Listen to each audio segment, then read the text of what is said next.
Good afternoon, good evening, everybody. Welcome to All True Crime ASMR with Jody. This is going to be a true crime case, so heed the warning that this is true crime and nobody under the age of 14 or the appropriate age to watch true crime in your household. That is up to you. Please, there are lots of trigger warnings here with abuse of children and, kidnapping and car thefts and murder, and this is the craziest case I've ever heard. I think as far as, well, you'll see, the complexity of it is nuts. So, strap yourself in, sit back, relax. This is going to be whispered content, ASMR style, so if you do not like this kind of content, then please find another video, because that's what this is. This is ASMR style, and I will keep the mouth sounds to a minimum while I'm discussing the case. But if you like this kind of content, I would appreciate it if you hit the subscribe button, please, and comment and like this video. I am not set up to do, I thought I would be able to do it when I got to a Georgia video, but there is no way I can do a video in a decently or halfway quiet place in this house. So unfortunately I'm again in a closet. So anyway, I hope you don't mind that it's the view from the balcony upstairs is what you're seeing from Georgia. Sit back, grab a cup of coffee, something to drink, something to eat. Your favorite blanket, your kitty, your puppy is your favorite chair, and get ready for the most bizarre case of all time in my eyes in Europe. The monster of Belgium, or the monster of Europe in my eyes. So many twists and turns in this case. It is unbelievable. So many accomplices. It is crazy. One thing I want you to remember as we're going through this case, I want you to think of the citizens of Belgium and how angry and why they got so angry at the people that were supposed to protect them and the people they trusted or to protect them the most, and their children. And why? Because it's unbelievable, actually. So here we go. So from kidnapped children, underground dungeons, police faux pas and failures, and lookovers, Europe-wide underground ring of the worst kind of people in the world, child abusers. Welcome to the heinous, horrific, scary tale or case of the monster of Europe, I say. Now, while I was researching this case, I do want to let you know that there's so many conspiracy theories, even to this day, about this man and how he got away with what he got away with. So as we're going through this, the best conspiracy theory I had found online was that, other than, because so many politicians and high-class businessmen, wealthy people, parliament were involved in protecting this man,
anymore that they know of.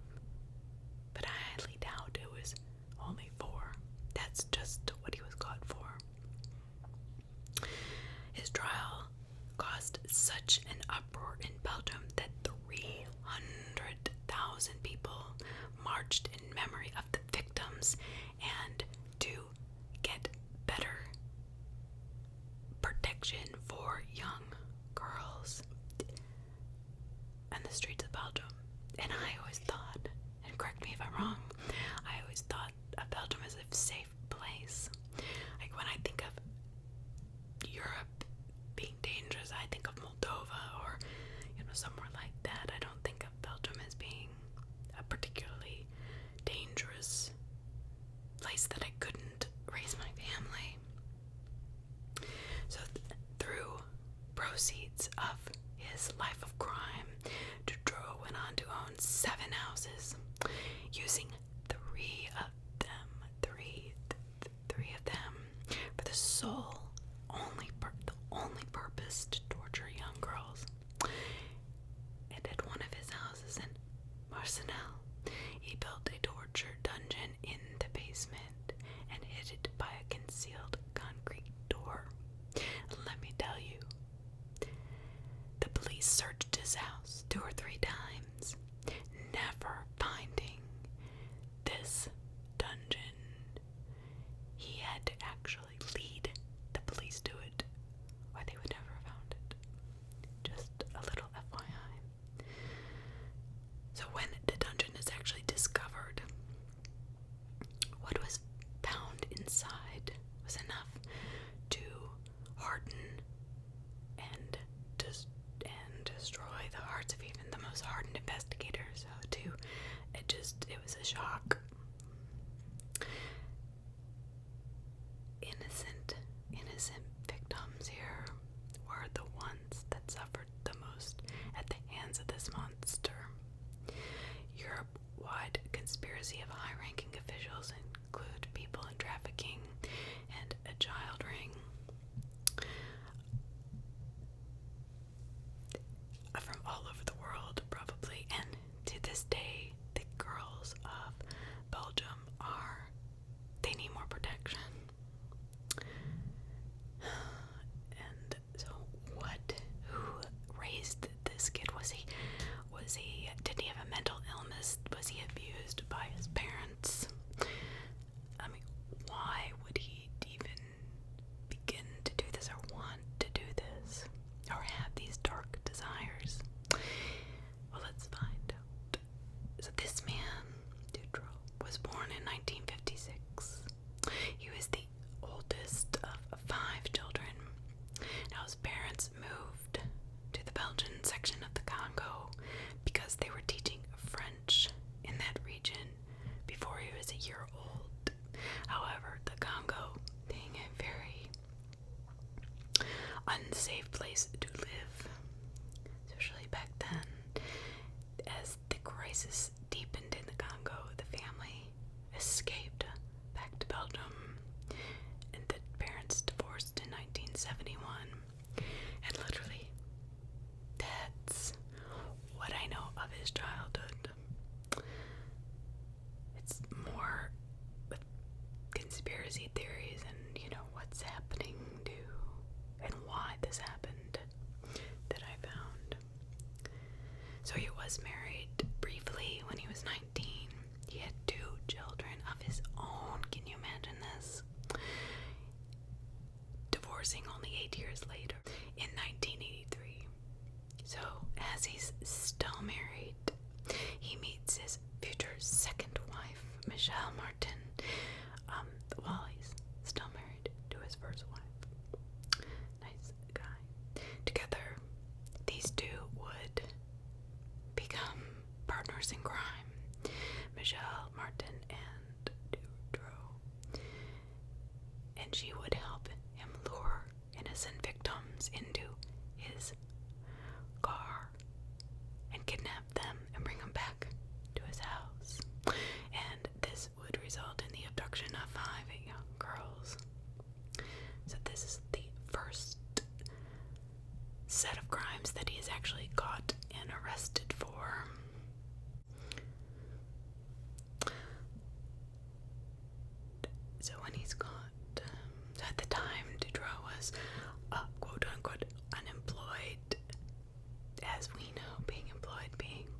He survived or made his money carrying out robberies, muggings, selling drugs, stealing cars in Belgium, luxury cars in Belgium, and selling them over the border to Czechoslovakia and Hungary. Sometimes the police were already keeping tabs on him. So you would think that they would notice when he kidnaps a couple girls, right? Nope. Martin helped Diderot lure victims into their car. They would take them to their home and do terrible things. In February of '86, both Diderot and Martin are finally arrested for kidnapping and torturing and just not abusing 5 girls. So after a very lengthy, long trial, he's sentenced to life, right? Death? Nope. He is sentenced to just over 13 years in prison. Martin received 5 years for her part. But guess what? After only 3 years, Diderot was released for good behavior because he was such a good guy in 1992. So if the kidnapping of these young women was not bad enough,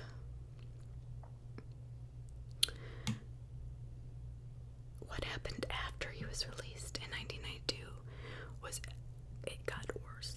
And so many times you hear that these murderers are released and murder again and again and again. So the secret dungeon that Diderot had built himself and videotaped himself building was behind a cement door. So it was very, very well hidden. But he decided to do now because the police had not found it the first time around. And he still owned his houses, he still had his money. So he decided to put that dungeon into full use. On June 24th, 1995, a 8-year-old friends, Julie Lejeune and Melissa Rousseau, are kidnapped by these two as they walked home. So they are actually held captured as slaves, basically, in Diderot's dungeon and repeatedly abused. And he videotaped everything on VHS. And around that time, Diderot had manipulated another accomplice, and now we have 2 accomplices that have helped him kidnap and do horrible things to these kids, basically. Michel Lelivre, who helped him also abduct the girls. 2 months later, and 2 8-year-old girls were still being abused and tortured in Diderot's dungeon. So 2 months later, another woman helped Diderot abduct 2 more girls, even though he had 2 young girls in his dungeon already. Well, on the 23rd of August, Diderot and Lelivre kidnapped 17-year-old Anne Marshall and 19-year-old Efiche, I think is how you say it, I'm not sure, Lambrux.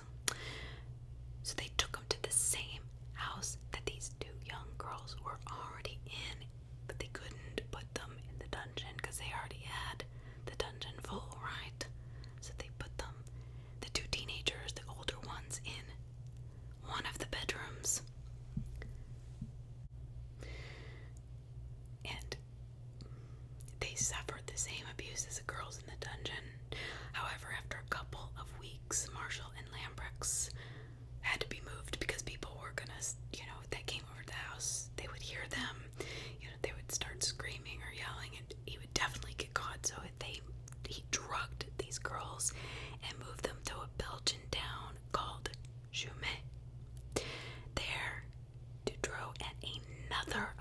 So now we've got 3.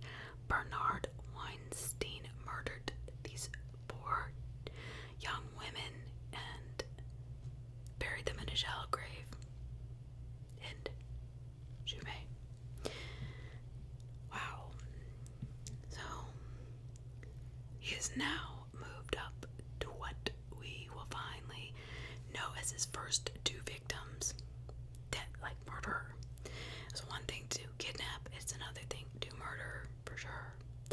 So the van used to kidnap the girls had been stolen by Weinstein and another man named Philippe Divers, and they thought they hid it well, basically, these 2. But they didn't, and the police found it. Dutro then obviously got suspicious of Divers and a friend of his, Pierre Rochelle. He felt that they had betrayed him, so he lures them in to Weinstein's home in Jumet. They searched for Rochelle's home and found his girlfriend, Benedicte Jadot.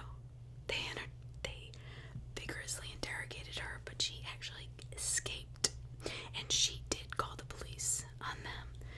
She was brave, and Diderot decided to cover his tracks, and so he kills Weinstein. So how does he kill him? He kidnaps him and holds him in the dungeon, where he tortures him and then buries this man alive. During this time, these 2 8-year-old girls are still alive. What is going on with them?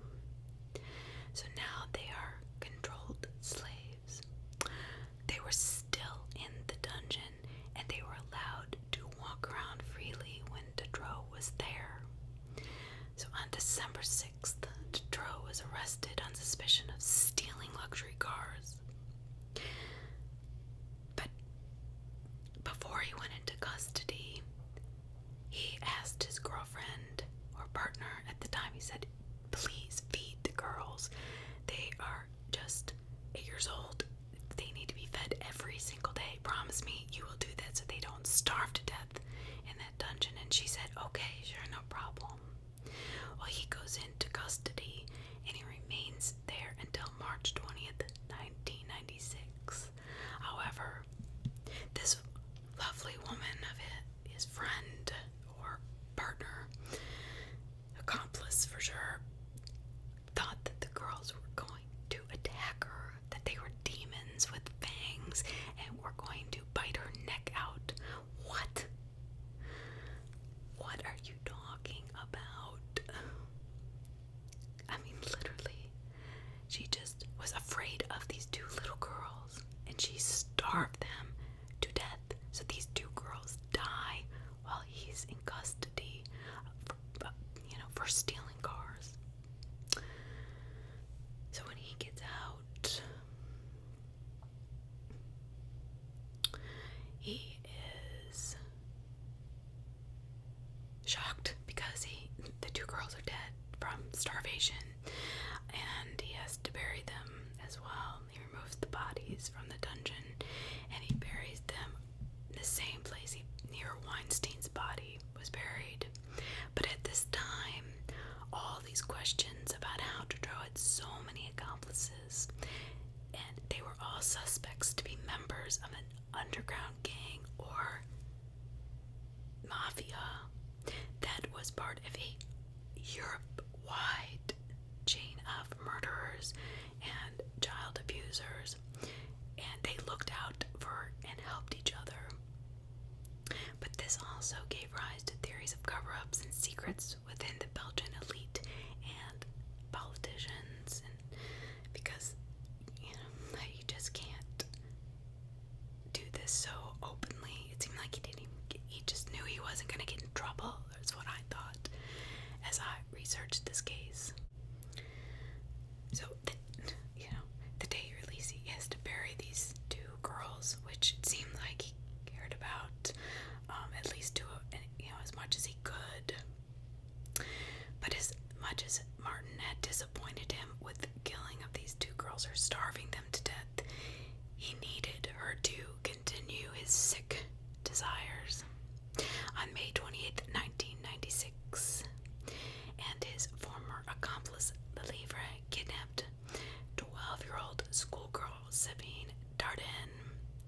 So she's taken to the house, into the dungeon, abused, tortured, starved over a 3-month period.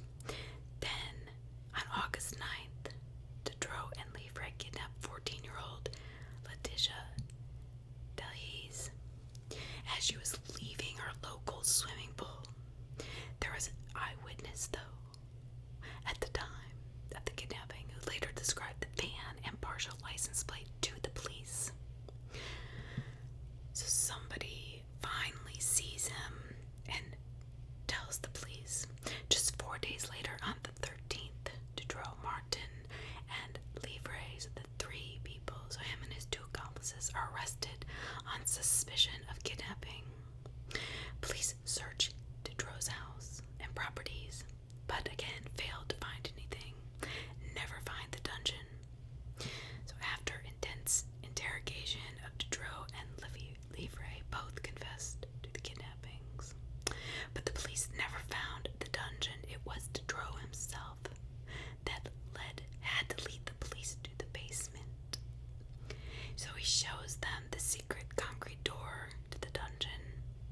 Inside, thank God, they find these 2 girls alive.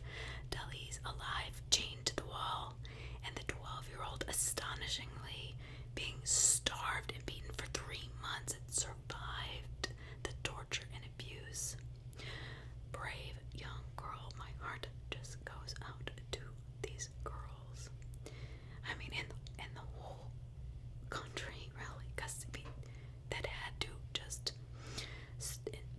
ignite so much fear. So as the investigation continues and the scale of the crimes are starting to come out, it leads them to another of his properties, and he has to be the one who does it. The police don't even know where any of these are.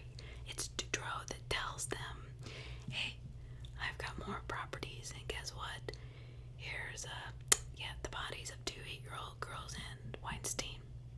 So on the 3rd of September, he leads the police to the remains of Marshall and Lambrex in Jumet as well. So if it wasn't for him basically giving himself up, I don't think that these people would ever be found. Which kind of also tells me that these were just the ones that he wanted the police to know about.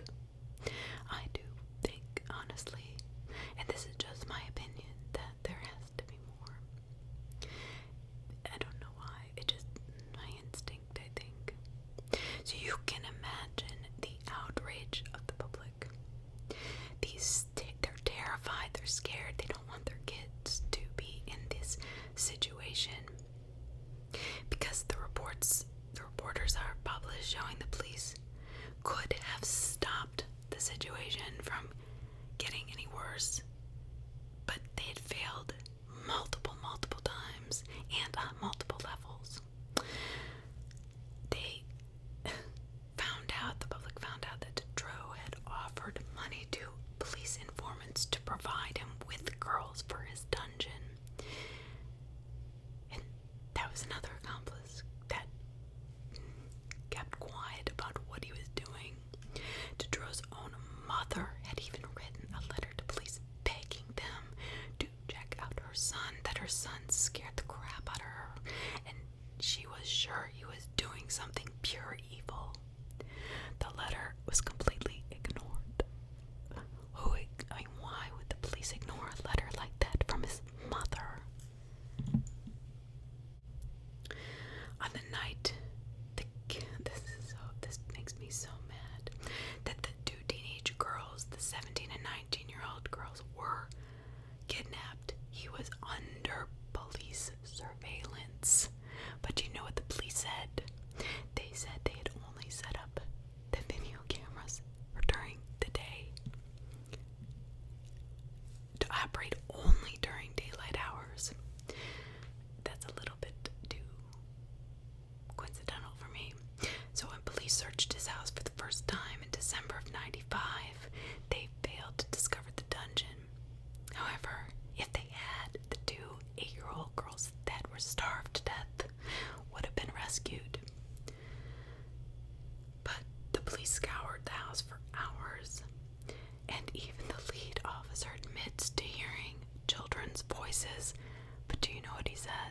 says, "Oh, I thought they were outside." Okay. I don't believe that. I'm sorry. You cannot get me to believe that for 1 second. That he could honestly hear children's voices and not dig farther. The police even collected the VHS tapes from the house that showed Diderot building the door to the dungeon, which would have revealed this private room behind doors. But the police, you know what? They never played it. You know why? Because they said they did not have a VCR player at the time in 1996. Are you serious? So as this mammoth amount of evidence against the incompetence of the police was made public, the citizens were going nuts. They were furious. The country came up with everything and anything they could. Accusations of cover-ups, conspiracies, mafia. Stories began to emerge of a, child ring that included members of police force, parliament, government itself. Continues to be thought that this is still in effect, alive and well to this day. People are still terrified of where they live and that their children are going to be taken. So investigators claim that much of the evidence against Diderot was flimsy and would not stand up in a court of law, which is what they offered the judge, who then said yes. Jean-Marc agreed with them because they didn't provide him with any, solid evidence, and that would actually hold up in a trial and would get him convicted. But do you know what they do to him? They kick him out.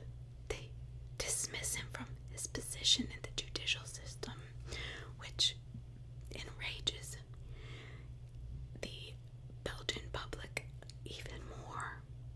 Because why? This judge just has the information that the police gave them, alive and well to this day.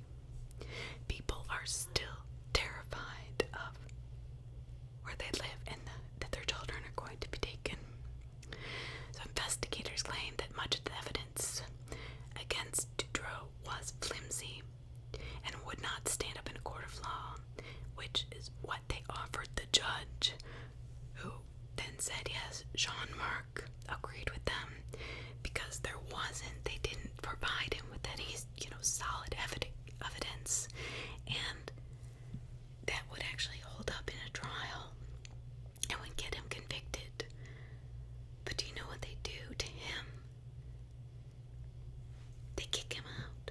They dismiss him from his position in the judicial system, which enrages the Belgian public even more. Because why? This judge just has the information that the police gave them. So on October 20th, 1996, 300,000 people, 300,000 people marched on Brussels, supporting the family of the victims. It is known as the White March. It was also to protest against the ruling authorities, the police, for the failures of their investigation, and to demonstrate that they wanted a higher level of protection for children, along with an independent justice system that could investigate Diderot without the influences from Parliament. That is so scary. But all of that went on deaf ears. When the trial began, the fired judge, Jean-Marc, he said he testified. He was called to the stand, and he had to buy bulletproof vehicles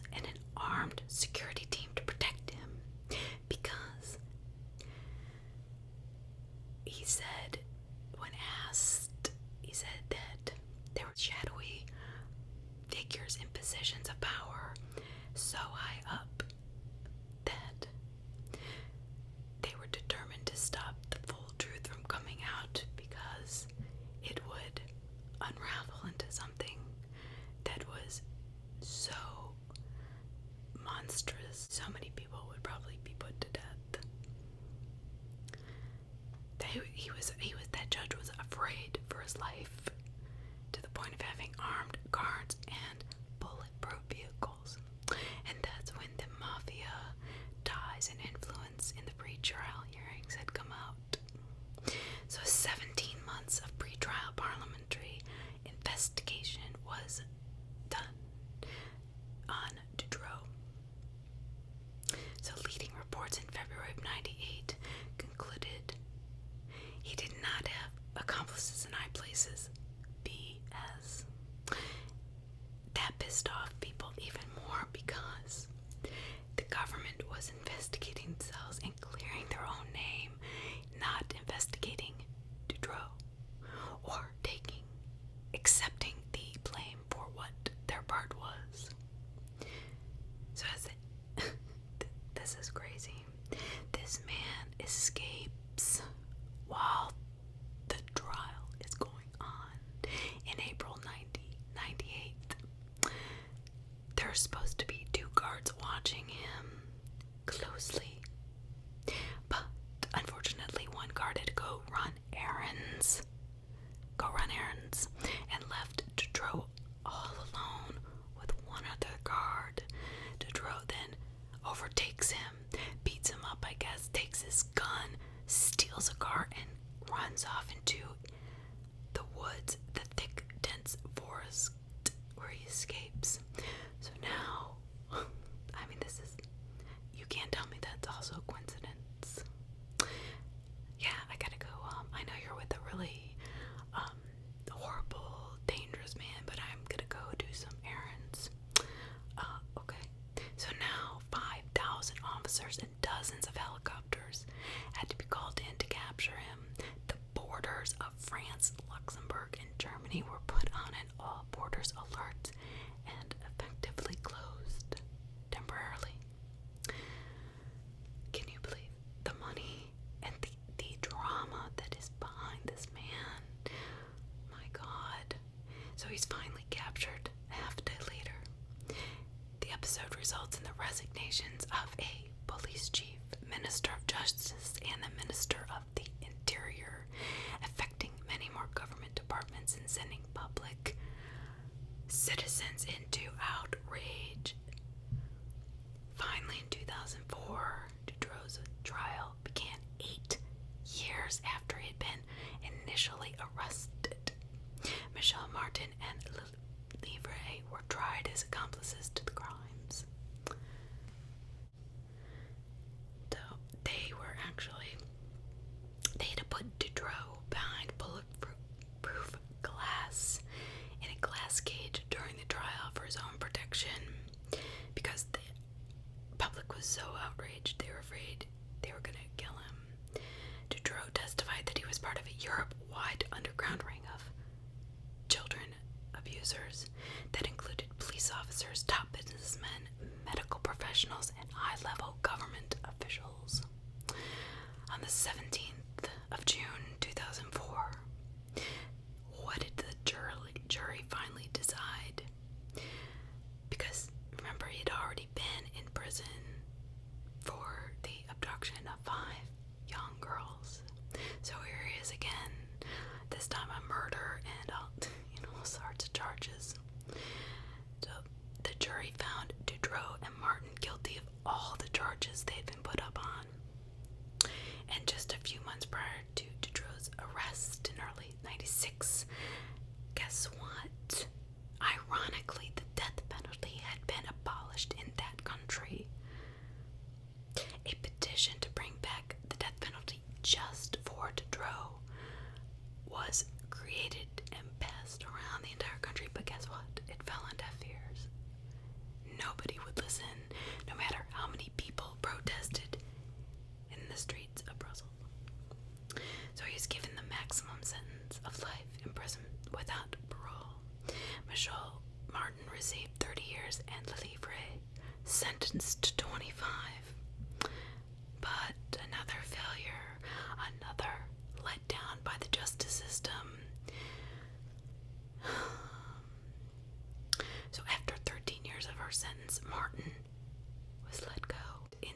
first get a hold that her parole had come up, thousands of people protested against it, but again, it was ignored. The convent was sold shortly after, meaning Martin had to either go back to prison or find new shelter. Well, guess who took her in? None other than the judge. The former judge. He built her an apartment onto his farmhouse, purely so Martin could live there, and still does to this day. That is so crazy to me. Does anybody else find this nuts? Lelivre remains incarcerated despite numerous appeals and parole hearings. Diderot has also made numerous appeals, saying that he's no longer a danger to society, but all of them have been luckily denied. He remains incarcerated and in solitary confinement at a prison in the Nivelles area of Belgium. In 2019, news of Diderot potentially being released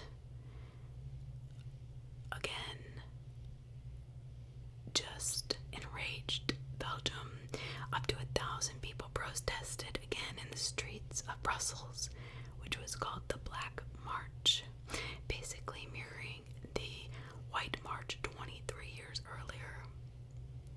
So this case is still affecting Belgium to the point that 1/3 of all the people in the country with the same last name as Diderot applied to have it changed. I've never even heard of that. That's crazy.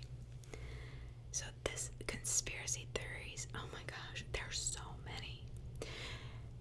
And did you know that 20 witnesses in the original trial have mysteriously died? Just strangely up and died. 20 witnesses to the original trial. That's crazy. Has so many ties, accomplices, threads, interweavings. It is the mistrust of Belgium and the officials from the public. No wonder they are scared to death. And the rumors of the Europe-wide underground ring scares them because they believe it's still active to this day. I guess the only certainty was that he was a monster.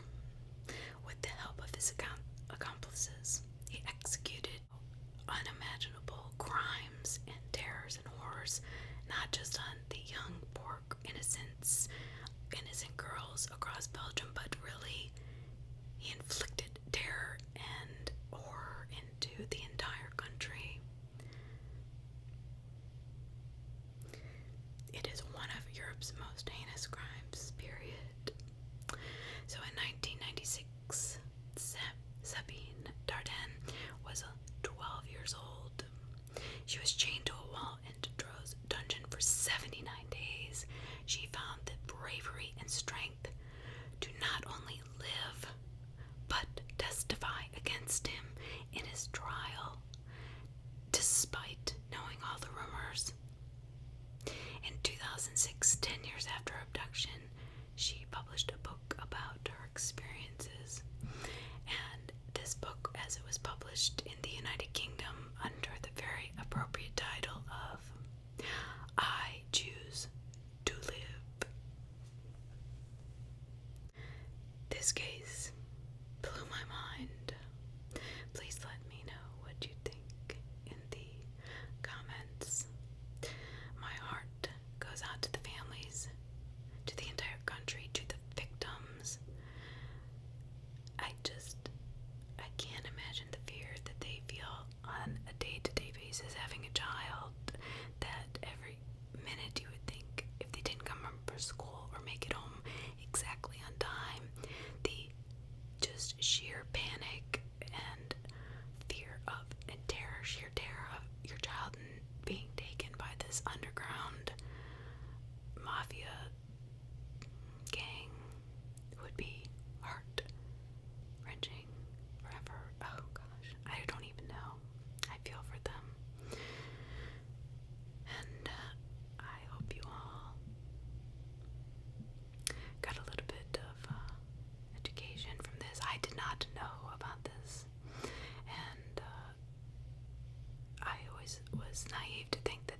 was a very safe